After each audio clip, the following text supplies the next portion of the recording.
জয় শ্রীকৃষ্ণ, রাধে রাধে। আজকের ভিডিওটা কতটা ভালো হবে বা কতটা ভালোভাবে আমি সেবা দিতে পেরেছি আমি বলতে পারবো না। তো আজকের ভয়েসটা দিতেও খুব খারাপ লাগছে, খুব কষ্ট হচ্ছে, কারণ আমার বাবু চলে গেছে ওর বাড়িতে। তোমরা সবাই জানো ও গোপাল সোনাটা আমাদের বাড়ি এসেছিলো কদিন সেবা নেওয়ার জন্য। তো ও চলে গেছে এখন, আর আমার কৃষ্ণ আর গোপু আমার কাছে আছে। তো সেদিন যেদিন যাবে আর কি, সে তার আগের দিন রাতের সেবা এটা। তো সেবা দিতে দিতেও আমি ওকে আদর করছিলাম, আর খেতে দেওয়ার পরে আমি যখন ভোগ নিবেদন হয়ে যায় তারপরে কিন্তু আমি বাইরে চলে যাই, অপেক্ষা করি কখন ওদের ভোগ গ্রহণ করা হবে। তো সেদিন আমি ভোগ নিবেদন করতে করতেও কি বলবো, আমি সেদিনও ওকে আদর করছিলাম, আর আমি বলছিলাম যে আমার কাছে আবার আসবি, আবার যখন আসবি আমার কাছ থেকে সেবা নিবি, আমার সঙ্গে সকল সময় থাকবি, আর যখন সেবা দেওয়ার সময় হবে এখান থেকে এসে সেবা নিবি। তো খুব কষ্ট হচ্ছিল। যখন ও বাড়ি যাচ্ছিল, আমি যখন ওকে ড্রেস পরাচ্ছিলাম, তো আমি তখন কেঁদেই ফেলেছিলাম। তো দেখো এখন জায়গাটা কতটা ফাঁকা ফাঁকা লাগছে।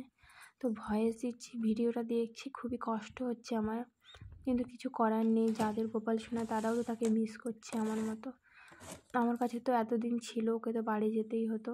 তো এখন আমি আমার দুই গোপাল সোনাকে ভোগ নিবেদন করে দিয়েছি, আমার গোপু আর কৃষ্ণ। আর বাবুর কথা খুব মনে পড়ছিল, কারণ ও সকল সময় জায়গাটা জুড়ে থাকতো। আমার সব গোপাল সোনাই একই, আমি আমার গোপু সোনাকে কৃষ্ণ সোনাকে সেবা দিলেও আমার বাবু সেবা পাবে, কিন্তু ও ছিল এতদিন একটা, কি বলবো। তো ভিডিওটা জানি না আজকে কতটা ভালোভাবে ভয়েস দিতে পারছি। তো তোমরাও হয়তো আমার বাবুকে মিস করছো। আমি ওকে বলেছি যখন ও ওখানে আসবে তখন যেন ও আবার আসে। তো ভিডিওটা আমি হয়তো ভালো করে আজকে ভয়েস দিতে পারছি না। তো খুব খুব খুব সরি তোমাদের সবাইকে।